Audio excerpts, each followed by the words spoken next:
Emma sat quietly at the dinner table, staring at the plate in front of her. The food had already gone cold, but she barely noticed across from her, her husband Daniel, leaned back in his chair, scrolling endlessly through his phone, as if nothing else in the world mattered.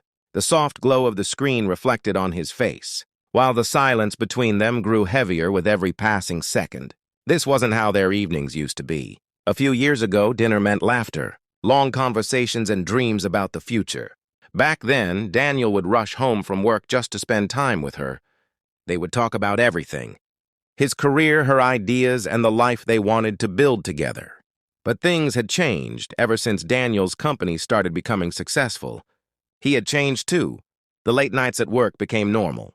His messages grew shorter, his patience grew thinner. And lately, Emma felt like she had become invisible in her own home. She finally gathered the courage to speak. "Daniel," she said softly, breaking the silence. "You've been coming home very late these days."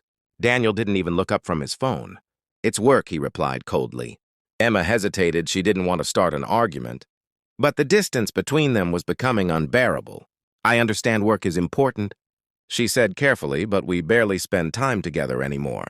Daniel sighed loudly, as if the conversation itself was a burden. Slowly, he put his phone down and looked at her with irritation. "You're overthinking again," he said. Emma felt her chest tighten.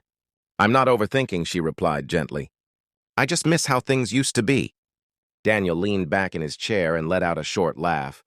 "One that held no warmth at all, Emma," he said, shaking his head. "You should be grateful I even come home." The words hit her like a sudden slap. She stared at him, unsure if she had heard him correctly. "What do you mean?" she asked quietly. Daniel shrugged casually, completely unaware of the storm his words were about to create. "Look," he continued, "my life is different now. My career is growing. I meet important people every day. I can't keep worrying about small things like this." Emma's fingers tightened around the edge of the table. "Small things," she whispered. Daniel leaned forward slightly, his voice turning colder. "Honestly," he said, "you're replaceable." The room felt completely silent. For a moment, Emma felt like the world had stopped moving. She blinked slowly, trying to process what he had just said. Replaceable, the word echoed in her mind again and again. After everything they had been through, after all the years she had supported him, while he struggled to build his career, after every sacrifice she had made, this was what he thought of her. She quickly looked down, hoping Daniel wouldn't notice the tears forming in her eyes. But Daniel had already picked up his phone again, completely uninterested in the pain he had just caused. What he didn't realize was that Emma wasn't alone in the world. The way he believed far away, someone who loved her deeply, had just learned the truth about how she was being treated. And Daniel had no idea that this moment, this careless sentence, was about to change his life forever. The next morning, Emma woke up earlier than usual. The house was quiet, but her mind was not. Daniel had already left for work without saying goodbye, just like he had done many times before. She sat on the edge of the bed for a moment, replaying his words in her mind. "You're replaceable," the sentence still felt unreal. She had spent years supporting Daniel. When his company was just a small startup, she had stood beside him through every stressful night, every financial struggle, and every moment of doubt. But now that he was successful, it felt like he had erased all of that from his memory. Emma slowly stood up and walked to the window. The morning sunlight filled the room, but it didn't make her feel any better. She realized something important at that moment. She couldn't keep pretending everything was fine. There was only one person she could talk to, her father, later that day. Emma arrived at one of the tallest buildings in New York City. The glass tower reflected the bright sky. Standing proudly among the other skyscrapers at the top of the building was the office of her father, Mr. Harrison.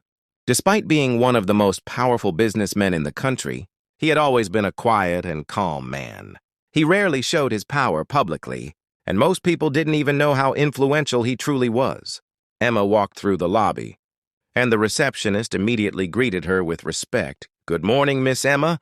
She gave a small smile and took the elevator up to the top floor. When the elevator doors opened, the atmosphere changed. The floor was silent, elegant, and filled with large windows that overlooked the entire city. Emma walked slowly toward her father's office. Inside, Mr. Harrison was sitting behind his large wooden desk, reviewing documents. His sharp eyes quickly lifted when he saw her enter the room. Emma, he said with surprise, I didn't expect you today. Emma tried to smile, but her tired eyes told a different story. A father's instincts are powerful.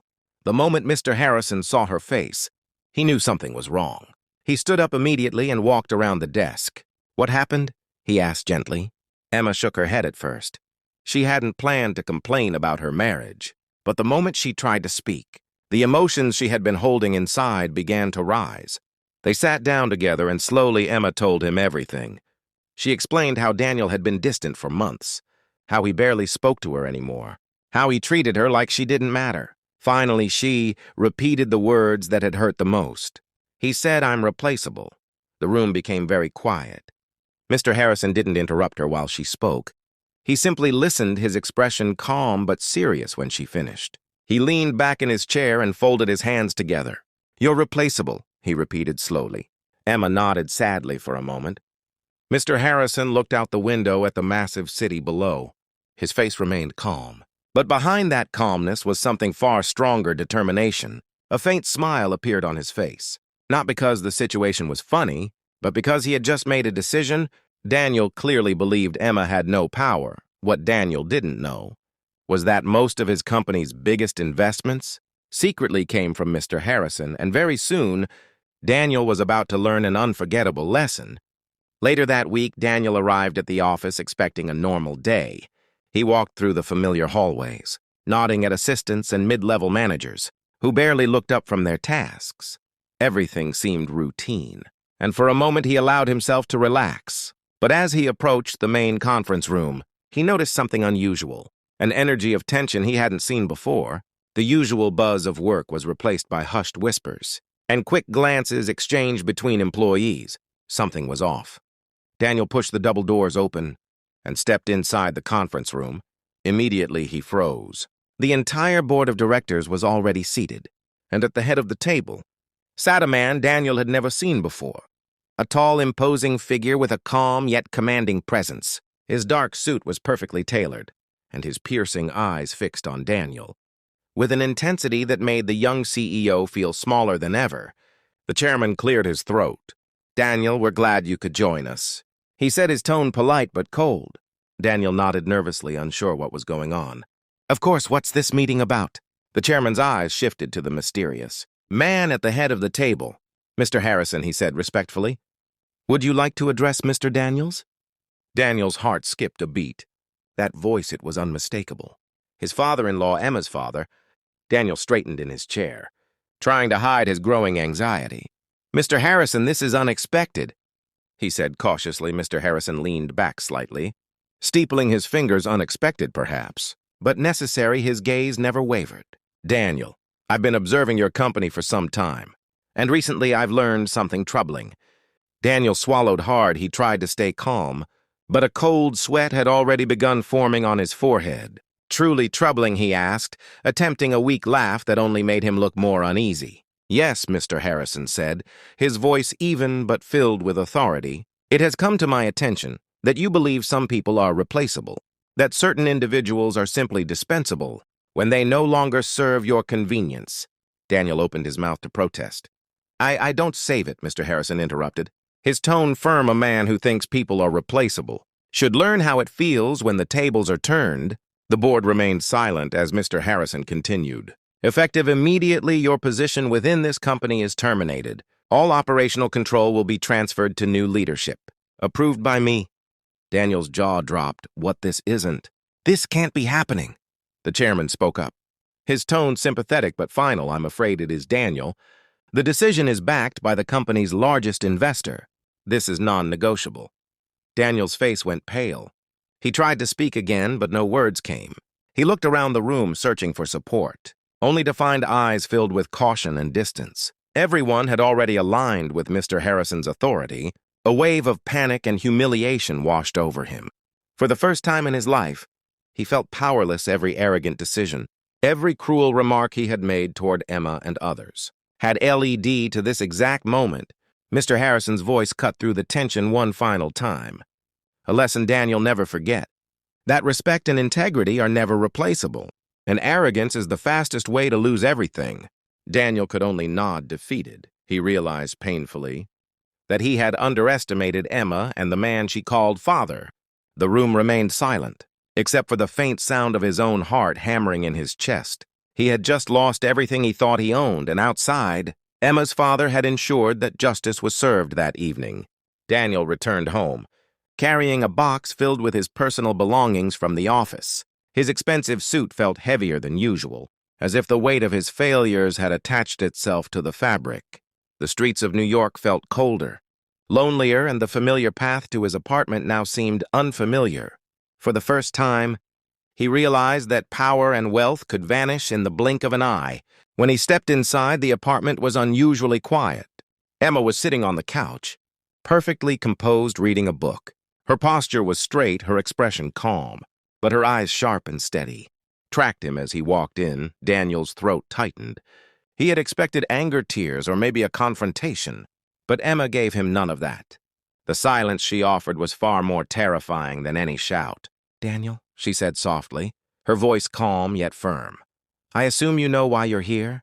He swallowed hard, his pride shrinking with every passing second. I can explain," he began, but his words faltered. Emma set the book aside and stood, walking slowly toward him. "There's nothing to explain." She said, "Your actions have consequences, and you've learned that today." "I warned you that words have power, Daniel. And now you're learning what it feels like to be powerless." Daniel's hand trembled slightly as he tried to respond. I didn't mean it. I never meant to." Emma shook her head gently. "No, you didn't mean it. But you said it. You told me I was replaceable. Do you realize how that feels?" He could only stare at her. Unable to answer, Emma's eyes softened slightly, not with pity, but with clarity. "I stood by you through everything, Daniel. I supported you while you built your career, while you chased your dreams, and I loved you despite your arrogance, your impatience, your lack of gratitude. But that doesn't mean I'm replaceable. I never was, and now it's time for both of us to live in the reality of what you chose to believe." She walked past him, moving toward the door. Daniel instinctively reached out, but she didn't stop. She opened the door and paused, glancing back at him one last time. "This is your lesson," she said. "Don't waste it. Learn respect. Learn humility, and maybe one day you'll understand that the people you think you own can leave you forever." Emma stepped out into the night, leaving Daniel alone in the apartment that once symbolized his success and dominance. The sound of the door clicking shut echoed, like the final punctuation in his life's greatest mistake. He dropped the box of belongings onto the floor, the contents spilling across the carpet. Expensive gadgets, documents, and trinkets, symbols of his achievements, lay scattered, meaningless. Daniel sank onto the couch, finally alone with the weight of his decisions for the first time. He realized that wealth and status could never replace respect. Loyalty or love, he had assumed power gave him invincibility, that people were assets he could use and discard. But the lesson from Mr. Harrison and from Emma was clear. Human dignity is irreplaceable, and arrogance is a luxury that always comes at a cost.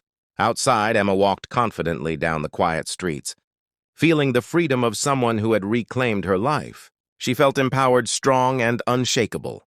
Daniel had underestimated her and her father, but he would never forget the consequences of his words.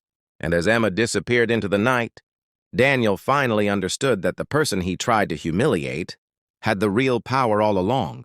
The man who thought he owned everything had lost everything, and Emma was just beginning her new life unbroken, unstoppable, and finally free.